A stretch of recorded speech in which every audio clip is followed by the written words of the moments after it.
This is a production of WTVI PBS Charlotte.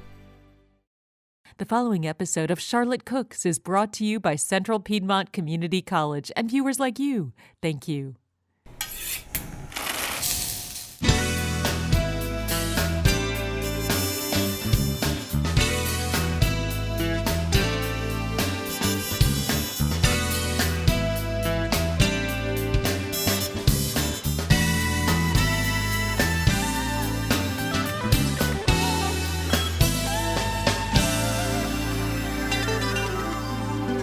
Hi, and welcome to this edition of Charlotte Cooks.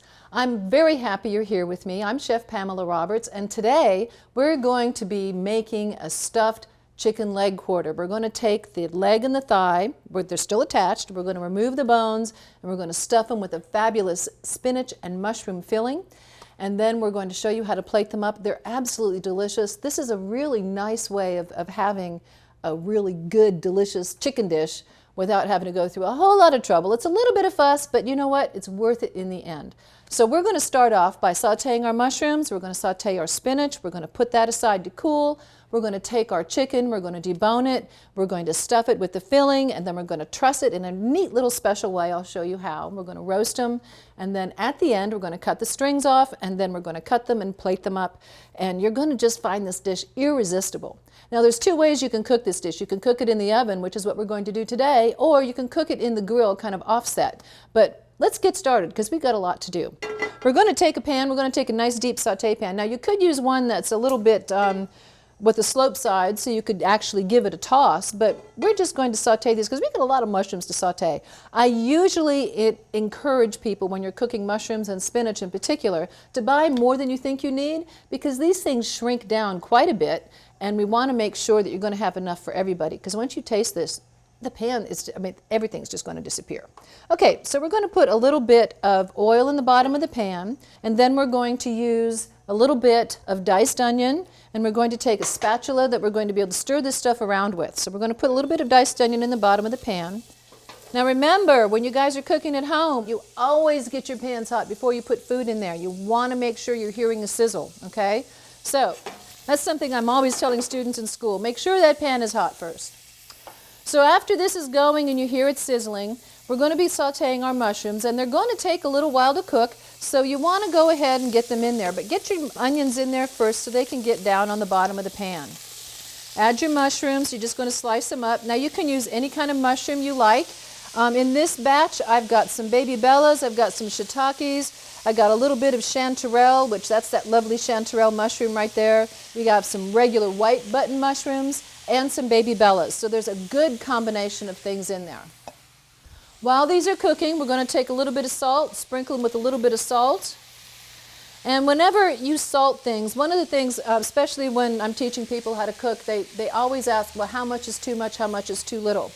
When you're seasoning something, I suggest it's always good to put enough salt, or particular salt, over the surface of the item, and that way it will be enough that you can be able to actually season the depth of the pan as well. I hope that makes sense. But you always want to test your food before you serve it by tasting. You have to also remember that salt concentrates as it cooks, okay? So you don't want to add all your salt at the beginning and think that's the end. Add a little bit of salt at the beginning and test it at the end and make sure you don't need to add any more. I'm also going to be adding a little bit of fresh black pepper. I'm going to grind this fresh over them because there's nothing like fresh ground black pepper. There we go. And then the next thing I'm going to add to this, and you always want to get your pan going before you add your fresh garlic. I'm going to take some fresh garlic and put it on the microplane, and I'm going to put this in here. And I know if you guys watch the show, you know this already, but I'm going to tell you again. When you put your fresh garlic into a hot pan, it can't be the first thing you put in there because garlic burns really, really fast, okay? So always get things going and then add your garlic. Now the microplane is one of those tools that, you know, if you want to smash and do your garlic with that, you can. But the microplane is one of these wonderful tools that it's actually a wood rasp that someone decided, let's take that out of the woodworking tool and put it into the kitchen. And they did that, and it really does work very well. You see the garlic just totally goes out to nothing. You come out with this beautiful paste on the other side. You can use 2 cloves of garlic, however many pieces of garlic you like. I like lots of garlic, especially with mushrooms. Oh, you guys should smell this. It smells great. It really smells good. And I'm going to say that's enough garlic for today. Put it down in there and give your mushrooms another stir. Now, what you're looking for when you're doing these mushrooms is you want to see some brown forming on the bottom of the pan, okay? When you see that brown forming on the bottom of the pan, that means, number 1, your pan is hot enough, and number 2, your mushrooms are cooking. Now, I don't know if you can hear this very well, but I'm going to be quiet here for a second so you can hear this. When you stir your mushrooms around the pan, they should make little squealing sounds. Weep, weep, okay? Just a little bit sound, not a lot, not loud, but you're going to hear it. So I'm going to be quiet now so you can hear it.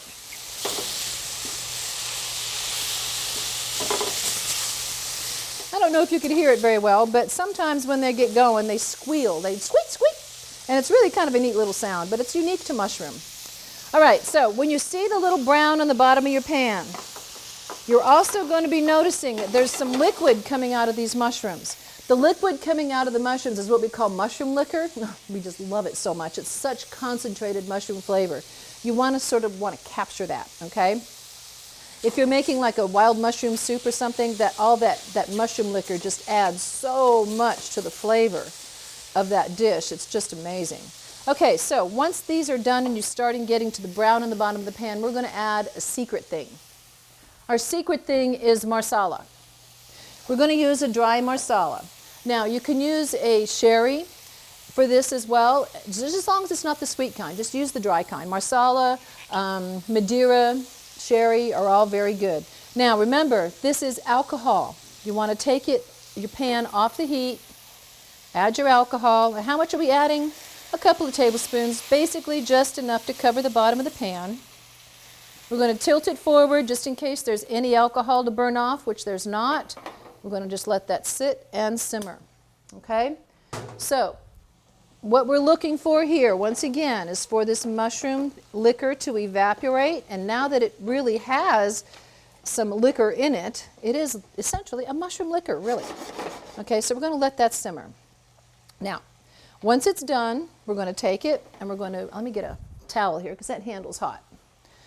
Wrap it up, and we're going to take a strainer, and we're going to strain it. Now, you can use a wire mesh strainer over a bowl. You can use any kind of a perforated pan that you might have. But what's really important is that you have somewhere to capture any liquid that comes out of here. Why are we draining it? Because we're going to stuff the chicken with it, and we don't really have any use for this liquid. We kind of sort of do. And I say we kind of sort of do because we're going to pop that liquid into our spinach when we're sauteing our spinach, okay? So, take your mushrooms and put them in a pan where it's going to capture that liquid. Now, don't even bother to clean your pan. Put the pan back down. Come and get some spinach that you have washed and trimmed. And any kind of large leaves like this, folks, go ahead and trim them off and toss them away. But anything large, if you're using baby spinach, it's fine. But if you get a large stem, just pick it off. And you don't have to go through every leaf because that's quite tedious. I'm going to pop that into your pan with just the amount of water that clings to the leaves after you've washed it. That's it. Spinach will cook down to nothing. This will actually go down to a nice tiny little thimbleful in just a moment. If we didn't have enough liquid, this is where we can take this liquid from the bottom of this pan. Let me show you real quick. We got a lot of this nice little liquid here. Pour this in here because that's going to flavor our spinach just amazingly so. We're going to take our mushrooms and push them over to one side of the pan here. We're going to give our spinach a little toss. Now you want to make sure that you're making more stuffing than you need to stuff your chicken with because we're going to use it to plate up later as well, okay? So now this is done. We're going to take this, because this handle is hot, better use a towel, and just take this spinach. See, that spinach probably took less than 2 minutes to cook. And you may see that some of the leaves aren't totally wilted yet. That's okay, because by the time you use it, they will be completely wilted, okay? So now, just set this off to the side and let it cool. All right, there we go. Put it off to the side there. Now, we are going to get busy on our chicken. One thing I forgot to tell you about spinach, whenever you cook spinach, always add a little bit of fresh nutmeg. Your fresh nutmeg will do tremendous things to the flavor of spinach. Just add a little bit in. Take your microplane once again. Now you can use ground nutmeg, but come on folks, how often do you use nutmeg? Nutmeg may not be one of the things you grab in your pantry every single day, every single time. So get the big nuts of nutmeg and just scrape off what you need so that you get that wonderful aroma. Now, one thing that you need to know about nutmeg is nutmeg will help you relax. And so when you have nutmeg in your dishes, just smelling it is a wonderful thing to help you relax just a little bit. Okay, so now that we have our stuffing finished, we're ready to do our chicken. Now here I've got a little tip for you. Whenever you do chicken at home, I particularly have a cutting board I use just for chicken. And you can do that. And now here's a little professional tip. Whenever you put your cutting board on the counter and you're going to use it for any reason whatsoever, put like a damp paper towel underneath it, just a little damp, doesn't have to be soaking wet, just damp. And what that does is it keeps it from sliding around on you. You know, instead of having to chase the cutting board across the counter, it's going to stay right there and you can do your work, okay? So now we're getting ready for the chicken. We've got boneless legs and thighs here. This one has already been deboned out. As you can see, this is what the final piece is going to look like. And this one is what we're going to show you how to get this done. Now that burner's hot, so I'm not going to put that there. Okay? So when you get your thighs, now I've really, just for the sake of the show here, I've already done this.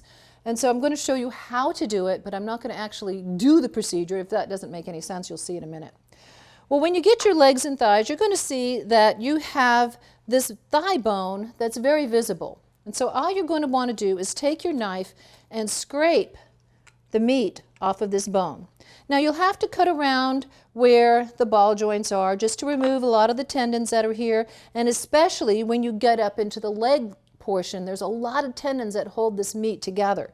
And so you're going to cut around, and then when you scrape around and you see the knuckle on the other side here, you're going to take your knife and you're going to wrap around it and find that bone and continue to scrape, okay?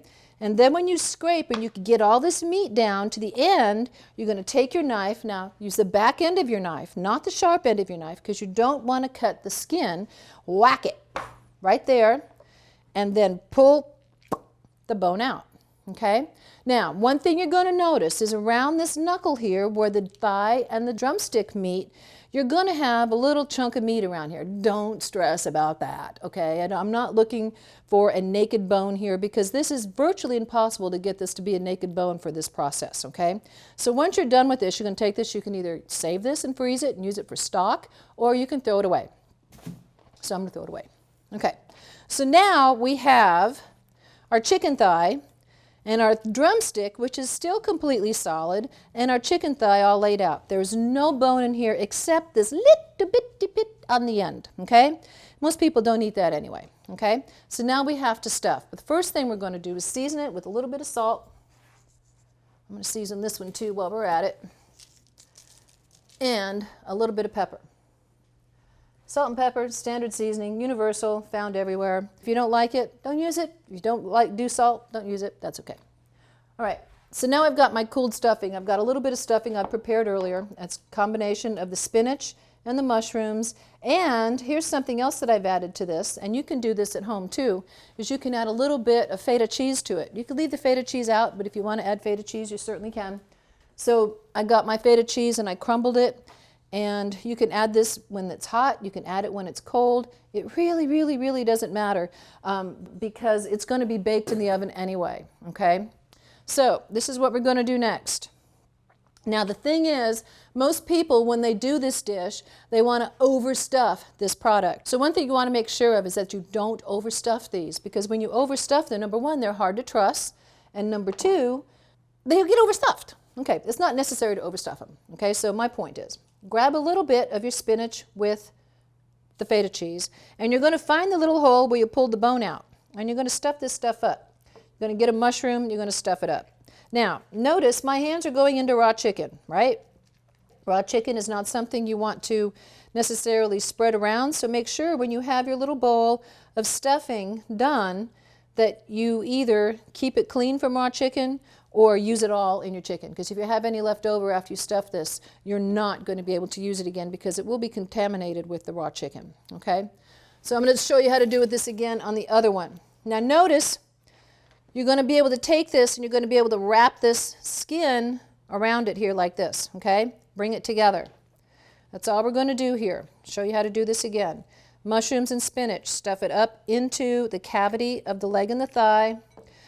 You just want to make sure that this has enough to be plump, and then just a little bit down here, 1 mushroom slice is usually enough, some cheese and some feta. Okay, and that's it. I'm going to bring them around, and you're going to make sure that you can wrap them up. Okay, now here's the tricky part on how to truss them and tie them. This is a very interesting trick, and it's a lot of fun to do. We're going to take a piece of string. You're going to take your string, make sure that you've got a nice long piece of string, usually about 2 yards long. Okay? Don't let your string fall on the floor. Don't let the string get in any other things. You're going to grab it and you're going to slide it underneath and you're going to tie it. Remember, right over left, left over right makes a square knot. Neat, tidy and tight. Okay? So, square knot so it won't slip.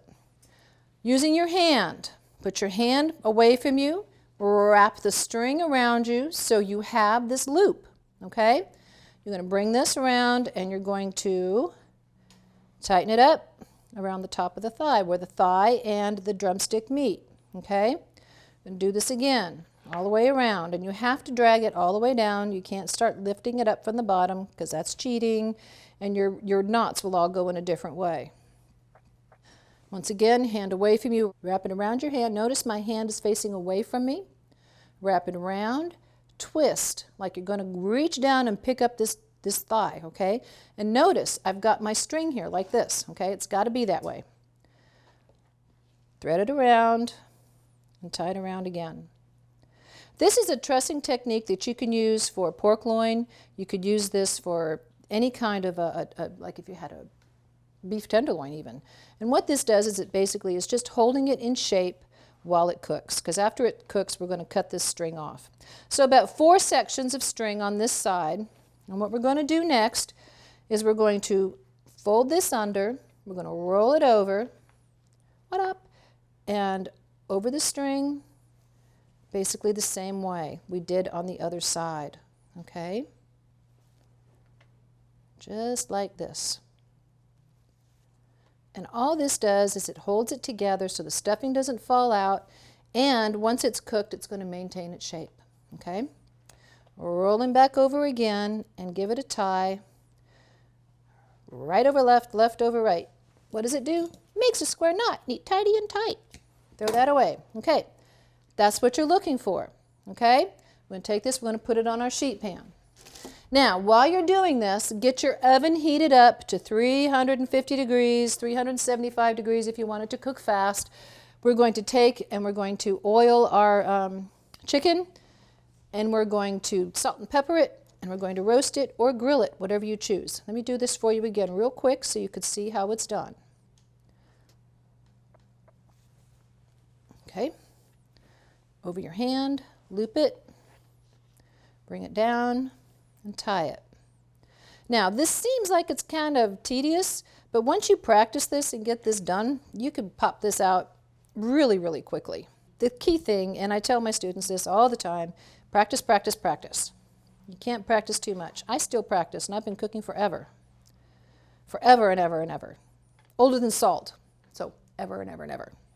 Okay, here we go. Flip it over. Make sure this piece of meat gets stayed in there. Flip him over. We're going to do a nice little truss here. Nice little truss here. Nice little truss. And another one. Flip him back over and tie it off. And then trim your excess rope. Rope. We're using rope. We're tying our chickens up with rope. There we go. All right. Now we're ready to put them in the oven. We're going to take them, we're going to sprinkle them with a little bit of oil. Give them a little rub down, like you give them a little massage, make your chickens happy. A little bit of salt on the outside, because I don't know about you, but I like chicken skin and I like it crispy and I like it salty. little bit of fresh cracked black pepper. And you know, folks, that's really all the seasonings you need on these. Fresh pepper, salt, in the oven, 350 degrees, approximately 45 minutes, but you want to check the internal temperature. What temperature you're looking for? 165 degrees Fahrenheit, okay? And when they're done, they'll be done in the oven.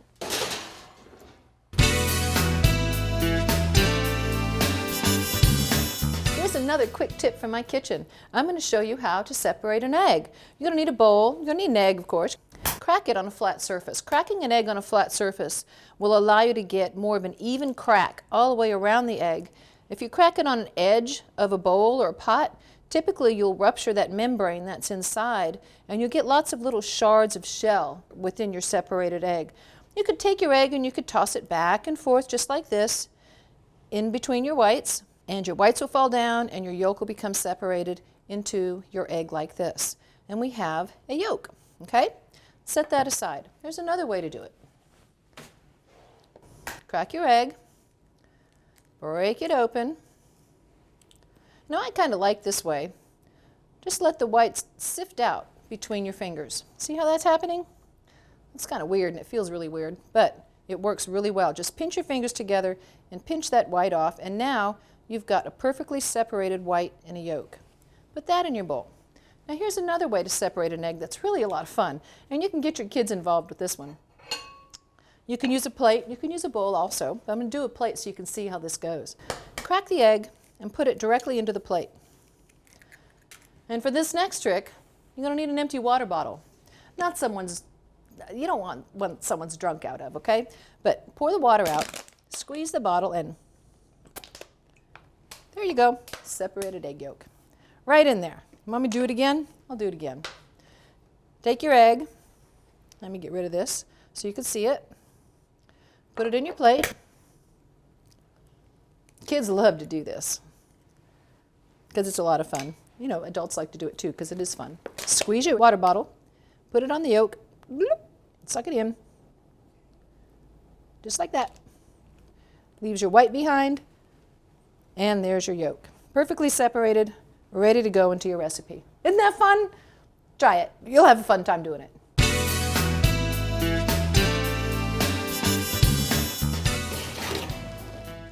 All right, now it's been about 45 minutes and these chickens are done. Look at how nice and golden brown they are. They're lovely. They're absolutely lovely. So what we're going to do next is I'll show you how to cut those strings because they're hot. Use your pair of tongs. Put it on your cutting board. We're going to take our rope. We're unstuck on rope today. We're going to take our string and we're just going to clip it all the way down on one side, and it should just roll right off, okay? And look, they stay together and they're gorgeous. Isn't that marvelous? So clean your knife off, cut them in half, and look at this. You have a beautiful little pair of chicken leg and thighs that's going to make a fabulous little setup. On our plate, we're going to take a little bit of our spinach that we cooked. And since this is still warm, I'm just going to go ahead and use this on our plate. Put a little bit of spinach on your plate. Put some of those mushrooms on your plate because you definitely want this. You definitely want this stuff on your plate because it's just so delicious. For one serving, one leg and one thigh. Let's put them this way. Cluster everything here in the center. We'll add a couple potatoes just for round out the meal. Got your mushrooms, you've got your spinach, you've got your stuffed leg and thigh. Now, who wouldn't fill up with that meal, okay? That's one way of doing it. If you wanted to do it family style, where people can take their own, take your spinach. Want to do this family style, we're going to take your spinach and your mushrooms and put them in the center of the plate.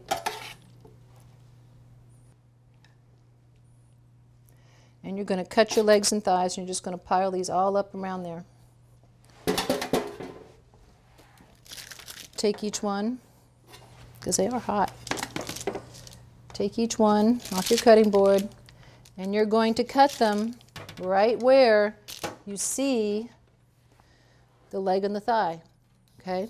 Just cut it, cut it, cut it. 1, 2, 3, 4, 5. Ah, that's a nice big one. Nice big juicy one there. And 6. Yeah, let's do that. That'll be fine. Nice and juicy. Oh, so big and pretty. Take a look at that, folks. Isn't that gorgeous? Yummy. Look at that. Now, I've got to figure out how to put this up here so you could see them. All right. Here you go. Our boneless stuffed chicken legs and thighs for you guys to enjoy. I hope you do plan to make this. If you don't want to bone out the legs and thighs yourself, ask your butcher to remove them, and I'm sure they'll be happy to do it for you. Enjoy this dish. It's a nice, healthy dish. I think you'll love it. It's full of flavor. Enjoy it. Try it on the grill. It's great. If you're looking for the recipe and you need something printed out, check out our website, pbscharlotte.org, and you could find them there. If not, email me, pamela.roberts@cpcc.edu. Thank you for watching this episode of Charlotte Cooks. I'm Chef Pamela Roberts, and I will see you later.